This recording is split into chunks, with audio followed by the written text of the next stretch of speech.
পশ্চিম মেদিনীপুরের ক্ষীরপায়ে অবস্থিত বড় মায়ের মন্দিরের কথা তোমরা তো নিশ্চয়ই অনেকেই শুনেছ। আর এই মন্দিরে কোনো পুরোহিত দ্বারা পুজো করা হয় না, পুজো করেন ভক্তরা নিজেরাই। তাই তো আমিও চলে এলাম ক্ষীরপায়ের এই বড় মায়ের কাছে মাকে দর্শন করতে। আর এই মন্দিরে প্রবেশ করার সাথে সাথে আমার চোখে পড়লো মায়ের এক বিশাল আকৃতির মূর্তি।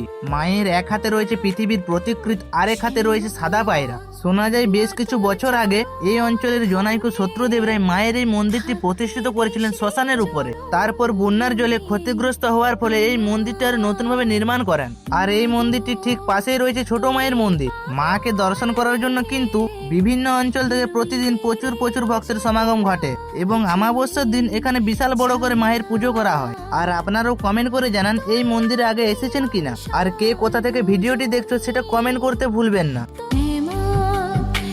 মা তোর চরণ ধরে থাকতে দিস রে জনম।